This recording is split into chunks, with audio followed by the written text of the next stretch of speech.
Mabuhay! Ako nga pala si Andrea Hernandez. Ang aming guro dito ay si Ginang Rina De Leon. Ngayon ay ibabahagi ko lamang ang ilang mga mahalagang paksa na dapat tandaan sa asignaturang kontekstualisadong komunikasyon.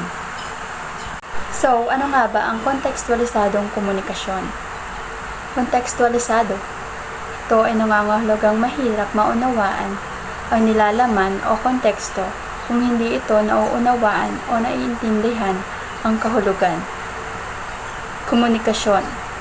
Tawag sa isang proseso ng pagpapadala ay ito ay mula sa salitang Latin ng communis na nangangahulugang panlahat. Concomfil, isang praktikal na kursong nagpapalawak at nagpapalalim sa kontekstualisadong komunikasyon sa wikang Pilipino ng mga mamamayang Pilipino, sa kani-kanilang na partikular at sa buong lipunan, sa pangkalahatan. Nakatuon ang kursong ito sa makrokasanayang pakikinig at pagsasalita, gayon din sa kasanayan sa paggamit ng iba't ibang tradisyonal at modernong media na makabuluhan sa kontekstong Pilipino sa iba't ibang antas at larangan. Kasama rin dito ang paksang variasyon o variety ng wika. Mahalaga ang wika, variety ng wika sa atin. Dahil dito nagkakaroon ng pagkakaunawaan at pagkakaisa ang lahat ng tao. Kung wala ito, mawawala ng saysay ang lahat ng ating sinasabi. Mahalagang pag-aralan ang iba't ibang variety ng wika upang maintindihan natin ang ating kapwa. Siyempre, hindi mawawala ang paksang konotasyon at denotasyon. Nakatutulong ang paggamit ng konotasyon at denotasyon sa pamamagitan ng makahulugang salita. Dahil kapag gumamit ka ng konotasyon ay may iba sa pangkaraniwang kahulugan. At kapag denotasyon ay literal o totoong kahulugan ng salita. Ang konotasyon, ito ay mayroong dalang ibang kahulugan o maaaring pansariling kahulugan ng isang tao o pangkat na iba kaysa karaniwang pakahulugan. Maaaring mag-iba-iba ayon sa saloobin at sitwasyon ng isang tao.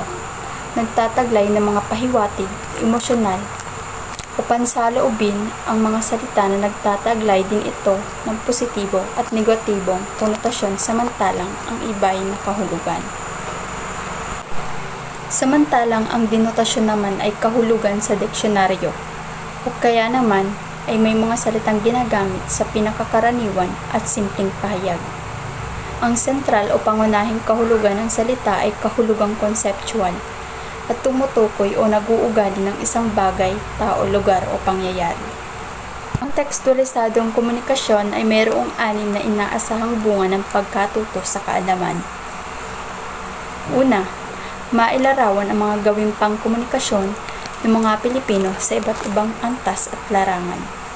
Pangalawa, maipaliwanag ang kabuluhan ng wikang Pilipino bilang mabisang wika sa kontekstualisadong komunikasyon sa mga komunidad at sa buong bansa.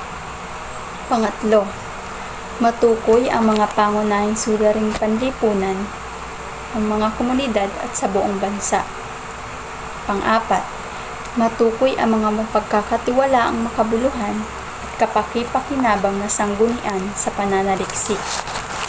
Pang-5, makapagmungkahi ng mga solusyon sa mga pangunahing suliraning panlipunan sa mga komunidad at sa buong bansa batay sa pananaliksik. Pang-6, maipaliwanag ang mahigpit na ugnayan ng pagpapalakas ng wikang pambansa, pagpapatibay ng kolektibong identidad at pambansang kaunlaran. Meron din 5 kasanayan. Una, magamit ang wikang Pilipino sa iba't ibang tiyak na sitwasyon, pangkomunikasyon sa lipunang Pilipino. Pangalawa, makapagpahayag ng mga makabuluhang kaisipan sa pamamagitan ng tradisyonal at modernong media, akma sa kontekstong Pilipino.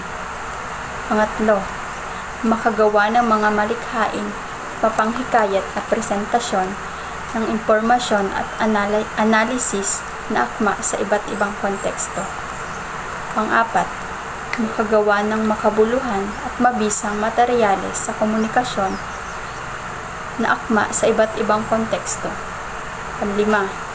Malinang ang Pilipino bilang daluyan ng intermultidisiplinaryong diskurso na makaugat sa mga realidad ng lipunang Pilipino. At meron ding 4 na kahalagahan ang kontekstualisadong komunikasyon. Una, mapalalim ang pagpapahalaga sa sariling paraan ng pagpapahayag ng mga Pilipino sa iba't ibang antas at larangan. Pangalawa, makapagbalangkas ang gabay etikal kaugnay ng paggamit ng iba't ibang forma ng media. Pangatlo, maisailang-alang ang kultura at iba pang aspektong panlipunan sa pakikipagpalitang ideya. Pang-4, makapag-ambag sa pagtataguyod ng wikang Pilipino bilang daluyan na makabuluhan at mataas na antas ng diskurso na akma at makaugat sa lipunang Pilipino bilang lunsaran sa mas mabisang pakikipag-ugnayan sa mga mamamayan ng ibang bansa.